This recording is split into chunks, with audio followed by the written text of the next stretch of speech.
कचनारपुर का छोटा सा गांव हरी भरी पहाड़ियों और घुमावदार धूल भरी सड़कों के बीच बसा है। यहाँ जिंदगी धीरे धीरे चलती है, सूरज के उगने और ढलने के हिसाब से। गांव वाले सीधे सादे लोग हैं। उनके दिन खेती बाड़ी में गुजरते हैं और शामें जलती आग के पास कहानियां सुनने में। लेकिन गांव के ठीक किनारे पर, जहां खेत पुराने श्मशान घाट से मिलते हैं, वहां एक ऐसा पेड़ खड़ा है जो उनकी जिंदगी की शांति भंग कर देता है। यह एक आम का पेड़ है, बहुत पुराना और विशाल, जिसकी शाखाएं एक सोए हुए दैत्य की बाहों की तरह फैली हुई हैं। उसके पत्ते गहरे हरे रंग के हैं और जब भी हल्की हवा चलती है तो वे रहस्य फुसफुसाते हुए लगते हैं। यह कोई आम पेड़ नहीं है। उसका तना मुड़ा हुआ और मोटा है। अनगिनत मौसमों के गुजरने से उस पर निशान पड़े हुए हैं।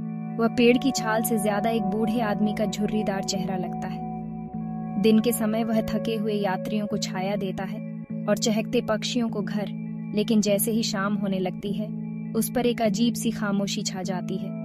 पक्षी उड़ जाते हैं, पत्तों की सामान्य सरसराहट बंद हो जाती है और एक डरावनी खामोशी छा जाती है। गांव वाले उसके पास से तेजी से गुजरते हैं, अपनी नजरें झुकाकर, अपने कदम तेज करके।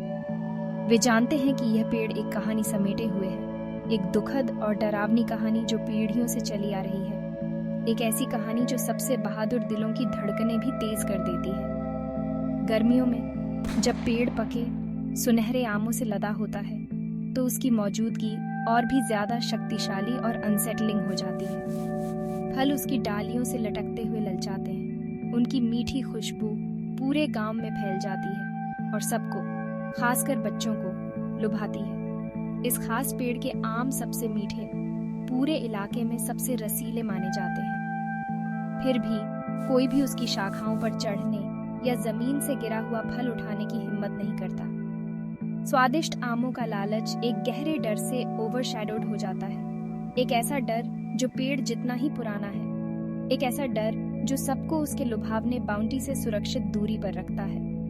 पेड़ की लोकेशन उसकी रहस्यमय और डरावनी रेपुटेशन को और बढ़ा देती है। श्मशान घाट के ठीक बगल में खड़ा, उसने अनगिनत विदाई देखी है और उस जगह के दुख और खामोशी को अपने में समेट लिया है।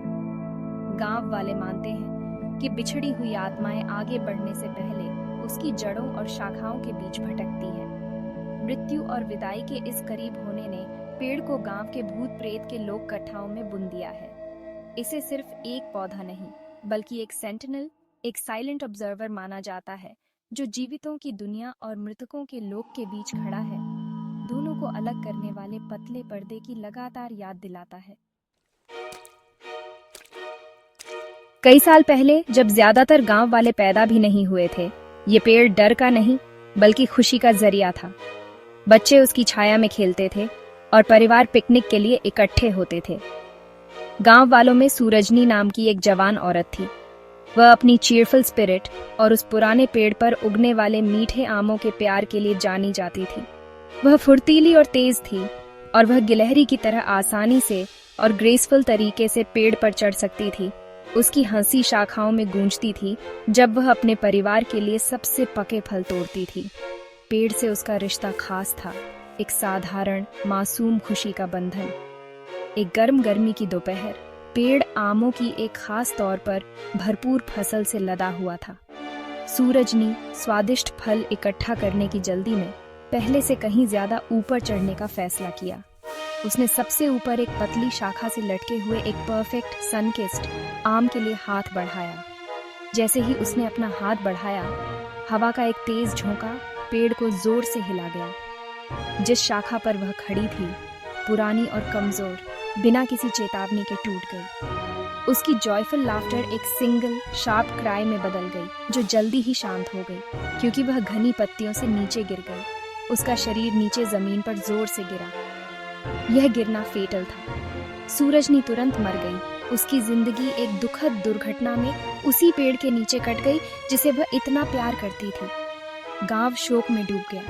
चीयरफुल आम का पेड़, जो कभी गर्मियों की खुशी का प्रतीक था, अब इमेंस सौरो और लॉस की जगह बन गया था। समुदाय जवान औरत की अचानक और अप्रत्याशित मौत से हार्ट ब्रोकन था और उसकी याद हमेशा के लिए पुराने पेड़ से जुड़ गई। उस दिन से जिस तरह से गांव वाले पेड़ को देखते थे वह बदलने लगा।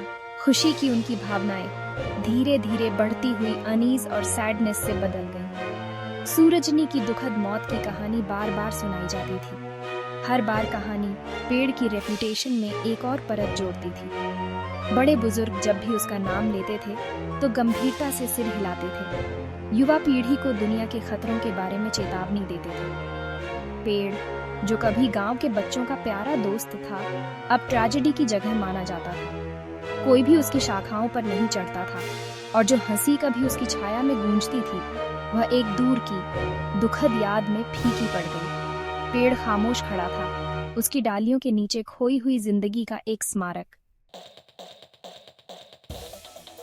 जैसे जैसे साल दशकों में बदलते गए, सूरजनी के हादसे की कहानी कहीं ज्यादा भयानक हो गई। गांव वालों को लगने लगा कि उसकी आत्मा आगे नहीं बढ़ी है। वे फुसफुसाते थे कि उसकी आत्मा अपनी असामयिक मौत की जगह को छोड़ नहीं पा रही, आम के पेड़ से जुड़ गई है। वे कहते थे कि अब वह उसकी शाखाओं में भटकती है, उस फल की हमेशा रक्षा करती है जिसे वह जिंदगी में इतना प्यार करती थी। ये विश्वास हर गुजरते साल के साथ मजबूत होता गया और पेड़ को अब उसके मीठे आमों के लिए नहीं बल्कि उस बेचैन आत्मा के लिए जाना जाता था जो कथित तौर पर उसमें रहती थी। एक समय का प्यारा लैंडमार्क अब कचनारपुर का भूतिया आम का पेड़ बन गया था। किंवदंती कहती है कि सूरजनी का भूत दुर्भावनापूर्ण नहीं है बल्कि पॉजेसिव है। वह किसी को नुकसान नहीं पहुंचाना चाहती, लेकिन वह दूसरों को वे आम लेते हुए नहीं देख सकती जिन्हें वह अपना मानती है। गांव वाले दावा करते हैं कि हर गर्मी में जब आम पकते हैं और उनकी मीठी खुशबू रात की हवा में भर जाती है तो उसकी आत्मा सक्रिय हो जाती है। वे कहते हैं कि वह एक स्पेक्ट्रल फिगर के रूप में दिखाई देती है, एक सफेद साड़ी में एक महिला ऊंची शाखाओं के बीच चुपचाप भटकती हुई। कहानी कहती है कि जो कोई भी चेतावनी को अनदेखा करने की हिम्मत करता है और उसकी बिना कही अनुमति के आम तोड़ता है, उसे एक भयानक फेट मिलता है। वे बस बिना किसी निशान के गायब हो जाते हैं, भूत द्वारा एक अज्ञात रेलम में ले जाए जाते हैं। गांव वालों, खासकर जिज्ञासु और अक्सर लापरवाह बच्चों की रक्षा के लिए गांव के बड़ों ने एक चेतावनी लगाई। पेड़ के मोटे तने पर एक घिसी पिटी लकड़ी का बोर्ड कील से ठोक दिया गया। शब्द एक स्टार्क फेडिंग लाल रंग में लिखे गए, सरल और सीधे हैं, सावधान। इस पेड़ से आम तोड़ना मना है। यह संकेत त्रासदी और उसके बाद की चिलिंग किंवदंती की एक निरंतर सोलेम याद दिलाता है। ये गांव के कलेक्टिव फियर का एक फिजिकल मैनिफेस्टेशन है, एक स्पष्ट सीमा जिसे किसी को पार नहीं करना चाहिए। पेड़ को हरे भरे खेतों के समुद्र में एक फॉरबिडन आइलैंड में बदल देता है। सूरजनी के भूत का डर गांव के साइकी में इतना गहरा बसा हुआ है कि सबसे बहादुर आत्माएं भी सूरज ढलने के बाद पेड़ के पास जाने की हिम्मत नहीं करती। गायब होने की कहानियां, हालांकि असत्यापित और समय के साथ शायद एग्जैजरेटेड, सबको दूर रखने के लिए काफी है।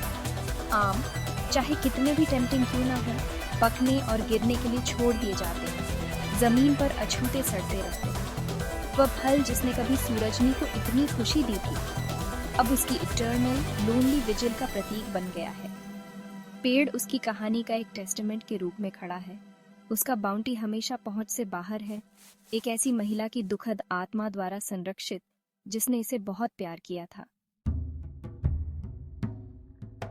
यह कहानी देर रात यात्रा करने वालों के बयानों के साथ और भी चिलिंग डायमेंशन लेती है। कभी कभी एक अकेला यात्री या दूर के खेत से लौटता हुआ किसान भूतिया पेड़ की विशाल शाखाओं के नीचे कुछ अजीब देखने की रिपोर्ट करता है। वे एक हल्की इथीरियल चमक और एक साधारण सफेद साड़ी में एक महिला की आकृति की बात करते हैं। वह चुपचाप छाया में खड़ी होती है, उसका चेहरा अंधेरे से ढका होता है, उसकी मौजूदगी दुखद और अननर्विंग दोनों होती है। यह साइटिंग हमेशा एक जैसी होती है, एक रिकरिंग विजन जो गांव के सबसे गहरे डर को मजबूत करती है और किंवदंती को जीवित और सांस लेने वाली रखती है। यह भूतिया महिला कभी आक्रामक नहीं होती, लेकिन उसके कार्य बहुत परेशान करने वाले होते हैं। उसे अक्सर आम से लदी शाखाओं को लॉन्गिंग के भाव से देखते हुए देखा जाता है। अगर वह बच्चों को पास से गुजरते हुए देखती है तो वह एक नरम फुसफुसाती आवाज में बोलती है, जो सूखी पत्तियों की सरसराहट जैसी लगती है। वह एक पीला ट्रांसलूसेंट हाथ बढ़ाती है और एक साधारण हॉन्टिंग सवाल पूछती है, बेटा, क्या मुझे एक आम दोगे? बच्चे, जिन्हें जन्म से ही पेड़ से डरना सिखाया जाता है, कभी जवाब नहीं देते। वे जितनी तेजी से दौड़ सकते हैं, दौड़ जाते हैं। उनके दिल डर से धड़कते रहते हैं, अकेली आकृति को अंधेरे में खड़ा छोड़कर। ये रात की मुलाकातें कहानी में रहस्य और उदासी की एक पावरफुल परत जोड़ती हैं। क्या यह वाकई सूरजनी की आत्मा है, जो उस फल के लिए हमेशा तरसती है, जिसे वह अब चख नहीं सकती? क्या वह दुनियाओं के बीच फंसी हुई है? उसकी एकमात्र इच्छा एक साधारण आम है, उसकी खुशी के अंतिम पलों की याद दिलाता है। कहानियां इतने विश्वास के साथ सुनाई जाती हैं कि वे वास्तविक, टैंजिबल लगती हैं। सफेद साड़ी वाली महिला की छवि गांव की पहचान का हिस्सा बन गई है, एक भूतिया फिक्सचर जो प्राचीन पेड़ जितना ही स्थायी है। उसकी दुखद याचना हर गर्मी में गांव वालों के दिमाग में गूंजती है, और इसलिए सवाल बना रहता है, कचनारपुर की रातों की गर्म, शांत हवा में लटका हुआ फॉरबिडन आमों की खुशबू जितना ही शक्तिशाली। क्या सूरजनी का भूत असली है, या पूरी कहानी एक एलैबोरेट टेल है, एक मिथ जिसे चतुर बड़ों ने जिज्ञासु बच्चों को एक खतरनाक पुराने पेड़ और उसके बगल में स्थित गंभीर श्मशान घाट से दूर रखने के लिए बनाया है? शायद गायब होने वाले लोग और सफेद साड़ी वाली महिला सिर्फ कलेक्टिव इमेजिनेशन की उपज हैं, जो अंधविश्वास और रात की ईरी साइलेंस से प्रेरित हैं। कोई निश्चित रूप से नहीं जानता, और शायद कोई कभी नहीं जानेगा। भूतिया आम का पेड़ अपने रहस्यों को अच्छी तरह से रखता है,